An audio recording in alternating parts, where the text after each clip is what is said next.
नमस्कार दोस्तों, आपका स्वागत है हमारे YouTube चैनल फार्मा लेक्चर्स में। और आज हम बात करेंगे फार्माक्यूटिकल ऑर्गेनिक केमिस्ट्री की यूनिट 1 का जो बचा हुआ पार्ट है उसके बारे में, जिसमें आज हम पढ़ेंगे orbital picture of benzene, resonance in benzene, aromatic characters और हक्कल्स रूल के बारे में। जो हमारी पुरानी वीडियोज़ हैं वो आप ऊपर आई बटन शो हो रहा होगा, वहाँ से आप देख सकते हैं। तो आइए शुरू करते हैं। तो सबसे पहले हम पढ़ेंगे ऑर्बिटल पिक्चर ऑफ बेंजीन। जैसा कि आपको पता है, बेंजीन में कार्बन और हाइड्रोजन एटम्स ही प्रेजेंट होते हैं। The complete structure of benzene is composed of hydrogen atoms, जिसकी इलेक्ट्रॉनिक कॉन्फ़िगरेशन होती है 1s1, एंड कार्बन एटम्स जिसकी इलेक्ट्रॉनिक कॉन्फ़िगरेशन होती है 1s2, 2s2, 2px1 और 2py1। 2pz में एक भी इलेक्ट्रॉन प्रेजेंट नहीं होता। In the structure of benzene, each carbon has 3 sigma bonds and 1 pi bond। जो स्ट्रक्चर होता है बेंजीन का, उसमें एक कार्बन एटम एक हाइड्रोजन एटम से अटैच होता है, एक साइड वाले कार्बन एटम से अटैच होता है, सिंगल बॉन्ड फॉर्म करता है, और एक डबल बॉन्ड फॉर्म करता है दूसरे कार्बन एटम से। डबल बॉन्ड में एक सिग्मा बॉन्ड होता है, एक पाई बॉन्ड होता है। मतलब कि टोटल 3 सिग्मा बॉन्ड्स प्रेजेंट होते हैं एक कार्बन एटम के पास, जो फॉर्म करता है, और एक पाई बॉन्ड फॉर्म करता है। Therefore for the formation of 3 sigma bonds each carbon atom has to join to 3 other atoms. मतलब 3 सिग्मा बॉन्ड्स फॉर्म करने हैं तो एक कार्बन एटम को 3 एटम्स के साथ अटैच्ड होना पड़ेगा, जैसा कि बेंजीन में होता भी है। एक हाइड्रोजन एटम के साथ और 2 कार्बन एटम के साथ अटैच होता है एक कार्बन एटम। पर अनपेयर्ड इलेक्ट्रॉन्स भी होना बहुत ज़रूरी है, तभी ये बॉन्ड्स फॉर्म हो सकते हैं। तो उसके लिए हमें जो इलेक्ट्रॉन है 2s2 ऑर्बिटल का, उसे 2pz ऑर्बिटल में ट्रांसफ़र करना पड़ता है, जिसके लिए सबसे पहले आता है प्रमोशन ऑफ इलेक्ट्रॉन। जो एनर्जी गैप होता है 2s और 2p ऑर्बिटल के बीच में, वो काफ़ी कम होता है, जिसकी वजह से इलेक्ट्रॉन इजीली मूव कराया जा सकता है 2s से 2pz जो खाली एम्प्टी ऑर्बिटल है उसमें। तो हमारे पास 4 अनपेयर्ड इलेक्ट्रॉन्स हो जाएंगे। This state in which one electron from 2s is promoted to 2pz, उसे हम बोलते हैं एक्साइटेड स्टेट। 2s से 2pz में इलेक्ट्रॉन के मूवमेंट को हम एक्साइटेड स्टेट बोलते हैं। जैसा कि आप यहाँ देख सकते हैं 2s ऑर्बिटल है, यहाँ 2s ऑर्बिटल से पहले 1s ऑर्बिटल भी है, उसमें वो पूरी फील्ड है, 2 इलेक्ट्रॉन्स हैं। 2s में भी 2 इलेक्ट्रॉन्स हैं। और जो p ऑर्बिटल है उसमें 2px में 1 है, 2py में 1 है, 2pz में एक भी इलेक्ट्रॉन नहीं है। तो हम 2s से एक इलेक्ट्रॉन ट्रांसफ़र करेंगे 2pz ऑर्बिटल में, तो हमारे पास 4 अनपेयर्ड इलेक्ट्रॉन्स हो जाएंगे। नेक्स्ट है हाइब्रिडाइजेशन। अगर हमें 3 सिग्मा बॉन्ड्स फॉर्म करने हैं तो हमें 3 ही अनपेयर्ड इलेक्ट्रॉन्स की ज़रूरत है, और जो चौथा अनपेयर्ड इलेक्ट्रॉन है 2pz वाला, उसे हम एज इट इज़ रहने देते हैं। तो हम एक 2s इलेक्ट्रॉन लेंगे और 2 p ऑर्बिटल्स के इलेक्ट्रॉन्स लेंगे और छोड़ देंगे 2p इलेक्ट्रॉन को, जो 2pz वाला है। जो 2s और 2 2p ऑर्बिटल्स के इलेक्ट्रॉन्स हैं वो हाइब्रिडाइज होंगे साथ में और sp2 हाइब्रिड फॉर्म करेंगे। और जो 3 sp2 हाइब्रिड ऑर्बिटल्स फॉर्म होंगे वो इस तरह अरेंज होंगे कि उनके बीच में जो एंगल फॉर्म होगा वो 120 डिग्री का होगा। हर एक कार्बन एटम जो कि बेंजीन में प्रेजेंट होता है वो 3 सिग्मा बॉन्ड्स फॉर्म करता है। 2 कार्बन एटम्स के साथ फॉर्म करता है अपने एडजेसेंट कार्बन एटम्स के साथ, और एक हाइड्रोजन एटम के साथ।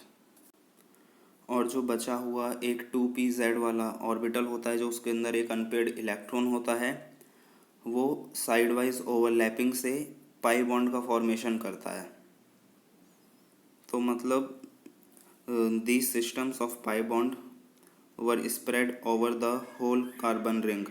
जो ये पाई बॉन्ड फॉर्म होता है ये ओवरलैपिंग से फॉर्म होता है, जिसकी वजह से ये पूरे जो कार्बन रिंग है, जो पूरा हमारा बेंजीन का स्ट्रक्चर है, उसके ऊपर स्प्रेड कर जाता है। इसे ही हम बोलते हैं डीलोकेलाइजेशन या डीलोकेलाइज्ड इलेक्ट्रॉन्स। जो अनहाइब्रिड 2p-z ऑर्बिटल होती है वो परपेंडिकुलर होती है प्लेन के सिग्मा बॉन्ड्स के, और 3 अल्टरनेट पाई बॉन्ड्स फॉर्म करती है साइड वाइज ओवरलैपिंग से। जैसा कि आप इस डायग्राम में देख भी सकते हैं, यहाँ पे हमारे पास 6 कार्बन एटम्स हैं और हर एक कार्बन एटम sp2 हाइब्रिडाइज्ड है, और हाइड्रोजन एटम के साथ एक सिग्मा बॉन्ड फॉर्म कर रहा है 1s ऑर्बिटल हाइड्रोजन एटम की, और p ऑर्बिटल कार्बन एटम की फॉर्म कर रही है बॉन्ड, और अल्टरनेट पाई बॉन्ड्स भी फॉर्म हो रहे हैं। टोटल सिग्मा बॉन्ड्स फॉर्म होते हैं 12 और पाई बॉन्ड्स टोटल फॉर्म होते हैं 3।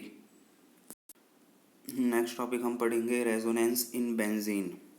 जैसे हमारे पास कोई भी मॉलिक्यूल है, जब हम उसमें इलेक्ट्रॉन्स की पोजीशन को चेंज करते हैं, मतलब सिंगल और डबल बॉन्ड की पोजीशन को चेंज करते हैं, एटम्स की पोजीशन को सेम रहने देते हैं,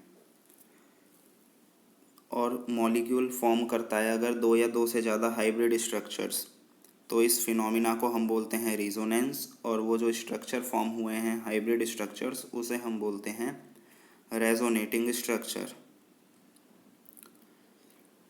all the carbon atoms in the benzene ring are sp2 hybridise. सही बात है, sp2 हाइब्रिडाइज होते हैं क्योंकि 3 सिग्मा बॉन्ड फॉर्म करता है हर एक carbon atom. One of the 2 sp2 hybridized orbitals of one atom overlaps with the sp2 orbital of adjacent carbon atom forming 6 carbon carbon sigma bonds. 6 carbon carbon sigma bonds होते हैं side wise overlapping से जो form होते हैं, और जो एक sp2 hybridised orbital बची हुई होती है वो s ऑर्बिटल के साथ हाइड्रोजन के हर एक सिग्मा बॉन्ड फॉर्म करती है, तो टोटल 6 सिग्मा बॉन्ड यहाँ भी हो गए कार्बन और हाइड्रोजन के बीच में। और एक जो अनहाइब्रिडाइज्ड p ऑर्बिटल होती है कार्बन एटम्स की, वो पाई बॉन्ड फॉर्म करती है एडजेसेंट कार्बन एटम्स के साथ, एक छोड़ के एक, लेटरल ओवरलैपिंग से। इससे हमें ये पता चला कि इक्वल पॉसिबिलिटी है पाई बॉन्ड्स फॉर्मेशन की between C1 and C2, carbon 1, carbon 2, carbon 3, carbon 4 और कार्बन 5, कार्बन 6। या फिर दूसरे स्ट्रक्चर में हम जैसे देख सकते हैं कार्बन 2, कार्बन 3, कार्बन 4, कार्बन 5 और कार्बन 6 और कार्बन 1 के बीच में जो पाई बॉन्ड्स फॉर्म हो रहे हैं। जैसा कि आप इस डायग्राम में देख सकते हैं, हमने एटम्स की पोजीशन को सेम रखा है, जहां कार्बन था वहीं है, हाइड्रोजन भी अपनी सेम पोजीशन पे ही है, बस सिंगल बॉन्ड की पोजीशन को चेंज किया उसे डबल बॉन्ड की तरफ, और डबल बॉन्ड को उसके एडजेसेंट जो सिंगल बॉन्ड है उसकी तरफ, इलेक्ट्रॉन्स की पोजीशन को चेंज किया, और इससे हमें दूसरा वाला स्ट्रक्चर मिला जिसमें जो डबल बॉन्ड था पहले वहाँ अब सिंगल बॉन्ड आ गया, और जहाँ सिंगल बॉन्ड था वहाँ डबल बॉन्ड आ गया। तो यही है बेंजीन के रेजोनेंस स्ट्रक्चर। नेक्स्ट हम पढ़ेंगे एरोमेटिक कैरेक्टर्स। जो एरोमेटिसिटी होती है वो प्रॉपर्टी होती है sp2 हाइब्रिडाइज्ड प्लेनर रिंग्स की, मतलब कि रिंग स्ट्रक्चर होना चाहिए सबसे पहले। तो अगर एरोमेटिक होना है किसी भी कंपाउंड को या मॉलिक्यूल को तो वो प्लेनर होना चाहिए। प्लेनर का मतलब है कि उसके जो सारे एटम्स हैं वो सेम प्लेन में होने चाहिए, और रिंग होना चाहिए मतलब कि क्लोज्ड होना चाहिए, और जो p ऑर्बिटल्स हैं वो डीलोकेलाइजेशन शो करें पाई इलेक्ट्रॉन्स का, मतलब कि अगर हम इलेक्ट्रॉन्स की मूवमेंट करें तो जो डबल बॉन्ड है उसकी भी पोजीशन चेंज होनी चाहिए, जैसा कि अभी बेंजीन में हो रहा था। Next aromatic characters. Aromatic characters के लिए कुछ रूल होते हैं जिससे हम ये पता लगा सकते हैं कि एक मॉलिक्यूल या कंपाउंड एरोमेटिक है या नहीं। पहला रूल होता है एरोमेटिक कंपाउंड साइक्लिक और प्लेनर होना चाहिए। दूसरा रूल होता है कि हर एक एटम एरोमेटिक रिंग में जो है उसके पास p ऑर्बिटल होना चाहिए, जैसा कि बेंजीन में कार्बन एटम के पास p ऑर्बिटल्स प्रेजेंट होती हैं जो कंटिन्यूसली एक दूसरे को ओवरलैप करके सिग्मा बॉन्ड्स फॉर्म करती हैं। रूल थर्ड है कि फॉलो करना चाहिए वो मॉलिक्यूल फॉलो करे हकल रूल को, ये एक साइंटिस्ट थे, इन्होंने एक रूल दिया था जिसमें इन्होंने ये बताया कि अगर कोई मॉलिक्यूल साइक्लिक है, प्लेनर है और अगर उसके पास 4n+2 पाई इलेक्ट्रॉन्स प्रेजेंट हैं तो हम उसे एरोमेटिक बोलेंगे। यहाँ पे जो n होता है वो इंटीजर वैल्यू होती है, 0 1 2 3 4 कुछ भी हो सकता है, बस वैसे नहीं होगा 1/2 1/3 1/4 अपॉन में या पॉइंट में। एग्जाम्पल आप देख सकते हैं बेंजीन का। बेंजीन में साइक्लिक प्लेनर कंपाउंड होता है, सारे जो एटम्स होते हैं वो सेम प्लेन में प्रेजेंट होते हैं, p ऑर्बिटल भी प्रेजेंट होती है बेंजीन के पास, हर एक कार्बन एटम के पास, जो सिंगल बॉन्ड भी फॉर्म करती है, और जो 2pz वाली अनपेयर्ड होती है लास्ट में वो डबल बॉन्ड भी फॉर्म करती है साइड वाइज ओवरलैपिंग करके।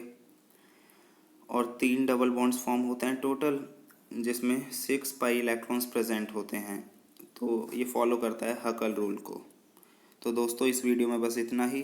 वीडियो पसंद आई हो तो वीडियो को लाइक करें, शेयर करें, चैनल को सब्सक्राइब करना ना भूलें।